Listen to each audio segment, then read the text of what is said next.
ശരി, Shri M K Haridas, ഇതിപ്പോൾ ഈ മണ്ണിന്റെ ഒരു സമ്മർദ്ദം മൂലം ഇങ്ങനെ മഴ സമയത്ത് വെള്ളം കുത്തിയൊലിച്ച് ഇങ്ങനെ ഉണ്ടായി എന്നൊക്കെ പറഞ്ഞുകൊണ്ടുള്ള ശാസ്ത്രീയമായ വിലയിരുത്തലുകളൊക്കെ വരുന്നുണ്ട്. പക്ഷേ സമ്മർദ്ദം എവിടെ നിന്നാണെന്ന് പോലും സംശയിക്കേണ്ടി വരികയാണല്ലോ. ഇനിയിപ്പോൾ തെരഞ്ഞെടുപ്പിന് മുൻപ് ഈ പണികൾ ഓടിച്ചു തീർക്കുവാനുള്ള ശ്രമം നടന്നിട്ടുണ്ടോ? അങ്ങനെ പോലും ശങ്കിക്കേണ്ടി വരുന്നു. മുഹമ്മദ് റിയാസ് കഴിഞ്ഞ ദിവസം പറഞ്ഞത് ഇതാണ്: ഞങ്ങൾ ഓരോ ദിവസവും ഒരു ദിവസവും വിശ്രമമില്ലാതെയാണ് വിലയിരുത്തലുകൾ നടത്തിക്കൊണ്ടിരിക്കുന്നത് എന്നാണ്. ഞാൻ ആദ്യം തന്നെ വസന്ത് തെങ്കുമള്ളിയുടെ ഒരു വിയോജിപ്പ് രേഖപ്പെടുത്തിക്കൊണ്ടാണ് എനിക്ക് പറയാനുള്ളത് ഞാൻ പറയാൻ പോകുന്നത്. സ്ഥലം ഏറ്റെടുത്തു കൊടുത്തത് അത്ര വലിയ ആനത്തല കാര്യമല്ല എന്ന് പറയരുത്. 95-ലാണ് മദ്രാസിൽ നിന്ന് ഞാൻ എറണാകുളത്തേക്ക് വരാൻ വേണ്ടിയിട്ട് എൻ്റെ ഗുരുവായൂരിലുള്ള വീട് വഴി എറണാകുളത്തേക്ക് വന്നിട്ട് വരുമ്പോൾ ഞാനൊരു പേപ്പർ മേടിച്ചു KSRTC സ്റ്റാൻഡിൽ നിന്ന്. അന്നത്തെ അതിൻ്റെ ചുവന്ന അക്ഷരത്തിലുള്ള വെണ്ടയ്ക്കാക്ഷരമായിരുന്നു മാതൃഭൂമിയിൽ. ഇടപ്പള്ളി മറ്റേ മൂത്തകുന്നം ദേശീയപാത യാഥാർത്ഥ്യമാകുന്നു, 1 വർഷത്തിനകം പണി പൂർത്തിയാകുന്നു. 95-ന് ശേഷം നാളിതുവരേക്ക് ഇവിടെ എത്ര ഗവൺമെന്റുകൾ മാറി വന്നു. അതിനുശേഷം ഒരാൾക്ക് പോലും ഈ ഒരു 17 കിലോമീറ്റർ പോലും പൂർത്തീകരിച്ചിട്ട് ജനങ്ങൾക്ക് ഉപകാരപ്രദമാകുന്ന ഏറ്റവും വലിയ ഈ മെട്രോനെക്കാട്ടിലൊക്കെ ഉപകാരമുള്ള ഒരു സംഗതിയായിരുന്നു അത് ചെയ്തു കൊടുക്കാൻ സാധിച്ചില്ല. അപ്പൊ ആ 95-ൽ നിന്നുകൊണ്ട് ഈ കാഴ്ചപ്പാടിനെ കാണുന്ന എന്നെ സംബന്ധിച്ചിടത്തോളം 5896 കോടി രൂപ കൊടുത്തിട്ട് ഈ പദ്ധതി പ്രാവർത്തികമാക്കാൻ വേണ്ടിയിട്ട് പിണറായി വിജയൻ സർക്കാർ കാണിച്ചിട്ടുള്ള ആ ഒരു ധീരതയെ ഞാൻ അതിനെ സത്യമായിട്ട് ഞാൻ നന്നായിട്ട് അഭിനന്ദിക്കുന്നു. അത് നിസ്സാര കാര്യമായിട്ടൊന്നും കാണരുത്. ഇവിടെ അതിനുശേഷം ഈ 95-ന് ശേഷം ഏകദേശം 2-3 തവണ UDF അധികാരത്തിൽ കയറാൻ സാധിച്ചിട്ടുണ്ട്. അതിനുശേഷം ഇവിടെ അച്യുതാനന്ദൻ ഭരിച്ചിട്ടുണ്ട്. അത്തരം സർക്കാരുകൾ ഒന്നും എടുക്കാത്തൊരു എഫർട്ട് ഈ പിണറായി വിജയൻ എടുത്തുവെങ്കിൽ അത് അഭിനന്ദനം അർഹിക്കുന്നത് തന്നെയാണ്. അതിൽ യാതൊരു സംശയവുമില്ല. ശ്രീ മഞ്ജുഷ്, ഞാൻ 35 കൊല്ലം കൺസ്ട്രക്ഷൻ ഫീൽഡിൽ ഉണ്ടായിരുന്ന ഒരു വ്യക്തി എന്ന നിലയ്ക്ക് പറയട്ടെ, ഈ സോഫ്റ്റ് ഓപ്പറേഷൻ ടൈമാണിപ്പോ. ഞാൻ ഗുരുവായൂരിൽ നിന്ന് എറണാകുളത്തേക്ക് എല്ലാ 2 ആഴ്ച കൂടുമ്പോൾ പോയിട്ട് വരുമ്പോൾ നമുക്ക് ഏകദേശം 5-6 കിലോമീറ്ററൊക്കെ ഇപ്പൊ ഈ ഇവരുടെ ഈ പണി പൂർത്തിയായ റോഡിലൂടെയൊക്കെ പോകാൻ പറ്റുന്നത്. അതിനാണ് ഈ സോഫ്റ്റ് ഓപ്പറേഷൻ എന്ന് കൺസ്ട്രക്ഷൻ ഫീൽഡിൽ പറയുക. കാരണം ഭാരവാഹനങ്ങളും ഒക്കെ കടത്തിവിട്ടിട്ട് റോഡിന്റെ അറ്റകുറ്റപ്പണികൾ എന്താണ്, എവിടെയാണ് താഴണ, എവിടെയാണ് വിള്ളണ്, അപ്പൊ അതൊക്കെ അപ്പപ്പോൾ തീർത്തു കൊടുക്കുന്ന ഒരു പരിതസ്ഥിതിയെയാണ് ഈ സോഫ്റ്റ് ഓപ്പറേഷൻ പരിതസ്ഥിതി കൊണ്ട് ഉദ്ദേശിക്കുന്നത്. പ്രൈമറി കൺസ്ട്രക്ഷൻ ഡിഫോൾട്ട് എന്ന് പറഞ്ഞിട്ട് എല്ലാ കൺസ്ട്രക്ഷനിലും മഞ്ജുഷ് പറയുന്ന വീടിന്റെ ആയാലും ഈ പറയുന്ന ഹൈവേക്കായാലും പഞ്ചനക്ഷത്ര ഹോട്ടലായാലും എല്ലാറ്റിനും ഇത്തരത്തിലുള്ള ഒരു പ്രൈമറി കൺസ്ട്രക്ഷൻ ഡിഫോൾട്ട് ഉണ്ടാവുക സ്വാഭാവികമാണ്. അത് മാത്രമാണ് ഇപ്പൊ ഇവിടെ സംഭവിച്ചിരിക്കുന്നത് എന്ന കാര്യത്തിൽ യാതൊരു സംശയവുമില്ല. കാരണം ബാംഗ്ലൂർ അല്ലെങ്കിൽ ബാംഗ്ലൂർ-മൈസൂർ 6 വരിപ്പാതയാണ് നമ്മുടെ സൗത്ത് ഇന്ത്യയിൽ ആദ്യമായിട്ട് ഒരു 6 വരിപ്പാത ഉദ്ഘാടനം ചെയ്തിരിക്കുന്നതെന്ന് നമ്മൾ പത്രത്തിലും നിങ്ങളുടെ TV ചാനലുകൾ വഴിക്കും അറിയാൻ കഴിഞ്ഞു.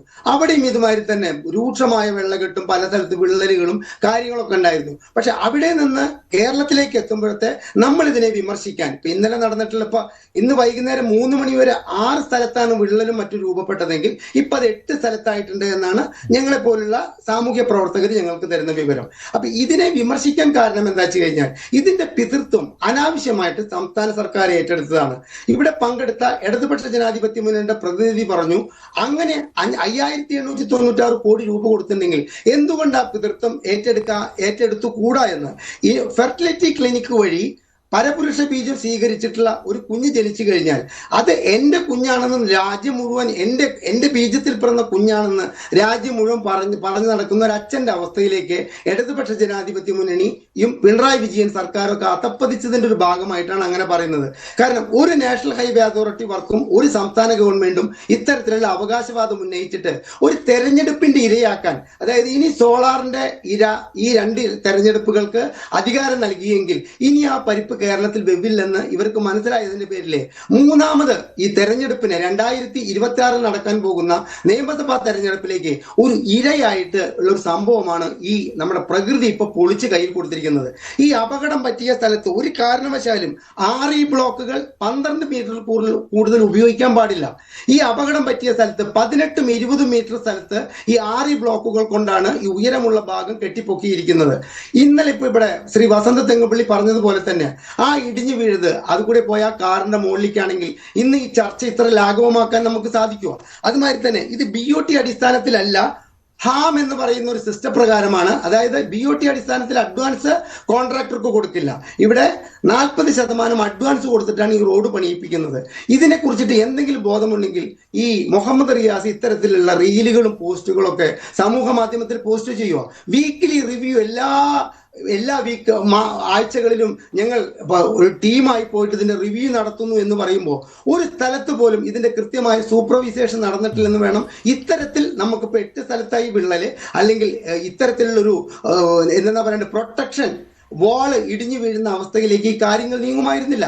അപ്പൊ സംസ്ഥാന സർക്കാരിന് ചെയ്യാനുള്ളത് അവരവരുടെ സംസ്ഥാനത്ത് നടക്കുന്ന നാഷണൽ ഹൈവേയുടെ പണിക്ക് കൃത്യമായ സൂപ്പർവൈസിങ് നൽകുക എന്നുള്ളതാണ് ഇവർക്ക് ചെയ്യാനുള്ളത്.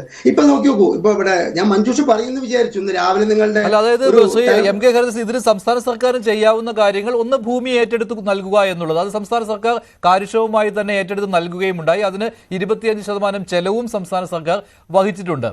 പിന്നെയുള്ളത് ഈ സൂപ്പർവിഷൻ കാര്യങ്ങളാണല്ലോ. പിന്നെ നിർദ്ദേശങ്ങൾ നൽകാം, അതുപോലെ തന്നെ ലോക്കൽ കോർഡിനേഷൻ ഉറപ്പാക്കാം. അവിടെ ജനങ്ങൾക്ക് എന്തെങ്കിലും പ്രതിഷേധമുണ്ടെങ്കിൽ അത് ജനപ്രതിനിധികൾ വഴി നാഷണൽ ഹൈവേ അതോറിറ്റിയുമായി ചർച്ച ചെയ്ത് അതിനുള്ള പരിഹാര നിർദ്ദേശങ്ങൾ നൽകുക. പിന്നെ ലോ ആൻഡ് ഓർഡർ ഉറപ്പാക്കുക. ഇത്തരം കാര്യങ്ങളിൽ ഒതുങ്ങി നിൽക്കുന്നതല്ലേ സംസ്ഥാന സർക്കാരിന്റെ ഉത്തരവാദിത്തം, ഈ നിർമ്മാണ സമയത്തുള്ള ഉത്തരവാദിത്തം? പക്ഷെ അത് നിസ്സാരമായ കാര്യമല്ല. ഒരുപാട് നിർദ്ദേശങ്ങൾ നൽകാനാവും.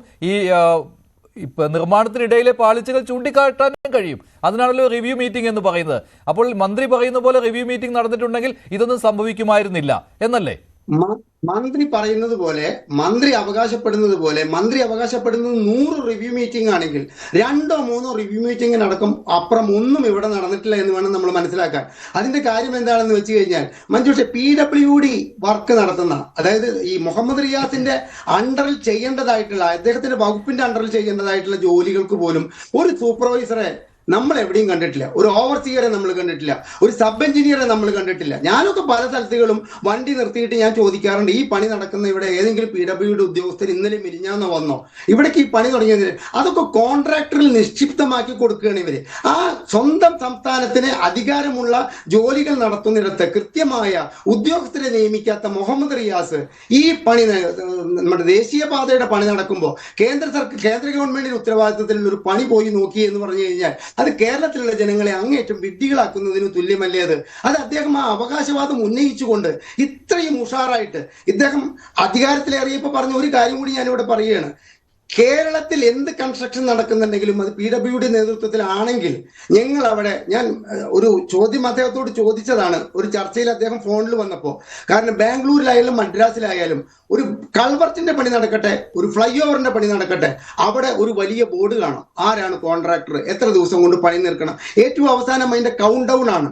1000 ദിവസം, 999, 998 പറഞ്ഞിട്ട് മാറിക്കൊണ്ടിരിക്കും. അത് എത്ര രൂപയാണ് അതിന്റെ ടെൻഡർ വാല്യൂ, എത്ര രൂപയ്ക്കാണ് കോൺട്രാക്ട് കൊടുത്തിരിക്കുന്നത്, ആരാണ് കോൺട്രാക്ട്, ഇതെല്ലാം എഴുതി വെച്ച ബോർഡുകൾ കാണുന്നുണ്ടല്ലോ. ഇത് എന്തുകൊണ്ട് കേരളത്തിൽ ഇല്ല എന്ന് ചോദിച്ചപ്പോൾ അദ്ദേഹത്തിന്റെ ചാനലിൽ തന്നെയാണ്, കൈരളിയിൽ തന്നെയാണ് അദ്ദേഹം പറഞ്ഞു, തീർച്ചയായിട്ടും എല്ലാ സൈറ്റുകളും PWD വർക്ക് നടക്കുന്ന എല്ലാ സ്ഥലത്തും ഇനി അത്തരത്തിലുള്ളപ്പോൾ ഓരോ സ്ഥലത്തൊരു ബോർഡ് കാണിച്ചാൽ ഇനി മഹാന് സാധിക്കുമോ? സാധിക്കില്ല. അപ്പൊ സാധിക്കാത്തത് പറയുകയും ചെയ്യാത്ത കാര്യങ്ങൾ വിളിച്ചു പറഞ്ഞുകൊണ്ട് അമ്മാനച്ചനെ മൂന്നാമതും അധികാരത്തിൽ കയറ്റാൻ വേണ്ടിയിട്ട് ഓട്ടാക്കി മാറ്റുകയും ചെയ്യുന്ന ഇത്തരം കുതന്ത്രങ്ങളുടെ ഭാഗമായിട്ടാണ് അദ്ദേഹം എല്ലാ സ്ട്രെച്ചിലും ഞങ്ങൾ പോയിട്ട് ഇത് കൃത്യമായിട്ട് അവലോകനം ചെയ്തു എന്ന് ഇനി പറയില്ല. ഇതിപ്പോ എന്താന്ന് പറയുക, ഈ കുട്ടി അനാഥായി, അച്ഛൻ മരിച്ചു. ഇപ്പൊ കേന്ദ്ര സർക്കാർ പറയുന്നത് സംസ്ഥാന സർക്കാരാണ് ഇതിന്റെ സൂപ്പർവൈസേഷൻ ചെയ്യേണ്ടത് എന്ന് ഇന്ന് BJP നേതാക്കളൊക്കെ നിങ്ങൾ നീട്ടിയ മൈക്കിന് മുമ്പ് പറയുന്നത് കേട്ടു.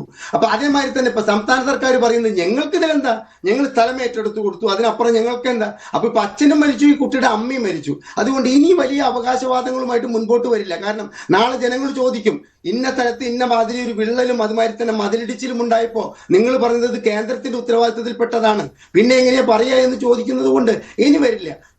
സൂക്ഷ്മമില്ലാത്തവന്റെ മുതലേ നാണമില്ലാത്തവൻ തിന്നുക എന്ന് പറഞ്ഞ ഒരു ശീലം നമ്മുടെ നാട്ടിലുണ്ട്. അതാണ് ഇപ്പൊ ഇവിടെ നടന്നുകൊണ്ടിരിക്കുന്നത്. നമ്മുടെ ഇവിടെ വസന്ത തെങ്ങമ്പള്ളിയും അതുമാതിരി തന്നെ ശ്രീജിത്ത് പണിക്കരൊക്കെ പറഞ്ഞത് നമ്മുടെ നികുതി പണമാണ് ഇപ്പൊ ഈ 5896 കോടി എടുത്തു കൊടുത്തിട്ടുണ്ടെങ്കിൽ അത് പിണറായി വിജയന്റെയോ അല്ലെങ്കിൽ ഈ പറഞ്ഞ മാതിരി തന്നെ മുഹമ്മദ് റിയാസിന്റെയോ പൊതു സ്വത്തിൽ നിന്നൊന്നല്ല എടുത്തു കൊടുത്തിരിക്കുന്നത്. അപ്പൊ അത്തരത്തിലൊരു സാഹചര്യത്തില് അവകാശവാദങ്ങൾ വോട്ടാക്കി മാറ്റാനുള്ള ഒരു കുതന്ത്രം എന്നതിനപ്പുറം മുഹമ്മദ് റിയാസിന്റെ കാഴ്ചപ്പാടായാലും അതിന് ഉദാഹരണമാണ് ഇന്ന് സ്മാർട്ട് സിറ്റിയുമായി സ്മാർട്ട് സിറ്റി റോഡുകളുമായിട്ട് തിരുവനന്തപുരത്ത് നടന്നിട്ടുള്ളത്. കാരണം ഇപ്പൊ MP രാജേഷ് പറയുന്നു, അതുമാതിരി തന്നെ മേയർ പറയുന്നു ഞങ്ങൾക്ക് ഇതിൽ പങ്കുണ്ട്. പക്ഷെ അവിടെ ഫ്ലക്സുകളും ബോർഡുകളും അമ്മാനത്തിന്റെയും മരുമകന്റെ ആയിട്ട് നിരന്നു അത് കഴിഞ്ഞു. ന്യായമായ അപ്പൊ കാര്യമാണ്. കാരണം PWDക്ക് അതിനകത്ത് ഒരു പങ്കുമില്ല, ഒരു പൈസയുടെ പോലും ചെലവില്ല. അതിൽ തദ്ദേശ ഭരണ വകുപ്പും കേന്ദ്ര സർക്കാരുമാണ് അതിൽ ഫണ്ട് ചെലവാക്കുന്നത്. കോർപ്പറേഷൻ പരിധിയിലാണ് വരുന്നത്. അവിടെ എന്നിട്ട് ഫ്ലെക്സ് വെച്ചത് മന്ത്രി മുഹമ്മദ് റിയാസിന്റെയും മുഖ്യമന്ത്രിയുടേതുമാണ്. അപ്പോൾ മന്ത്രി MP രാജേഷ് പ്രതിഷേധിച്ചില്ലെങ്കിലേ അത്ഭുതമുള്ളൂ, പരാതി പറഞ്ഞില്ലെങ്കിലേ അത്ഭുതമുള്ളൂ. അദ്ദേഹത്തിന്റെ ഭാഗത്തു നിന്ന് തന്നെ നമുക്കത് ചിന്തിക്കാം. മുഖ്യമന്ത്രി വരാത്തതും ആ പരാതി കാരണമാണ്. പക്ഷേ മുഖ്യമന്ത്രിയുടെ ഓഫീസ് പറയുന്നത് അനാരോഗ്യം കാരണമാണ് മുഖ്യമന്ത്രി ഉദ്ഘാടന ചടങ്ങിൽ പങ്കെടുക്കാത്തത് എന്നാണ്. ശരി, മുഖ്യമന്ത്രി ഓഫീസ് പറയുന്നത് വിശ്വസിക്കാം. തീർച്ചയായും അതൊക്കെ രാഷ്ട്രീയല്ലേ മഞ്ജുഷേ? അറിയാവുന്ന കാര്യമാണ്. കാരണം ഇത് ആവർത്തിച്ചുകൊണ്ടേ ഇരിക്കുകയാണ്. ഇപ്പോൾ നാഷണൽ ഹൈവേയുടെ കാര്യത്തിലാണെങ്കിൽ ശ്രീ പണിക്കർ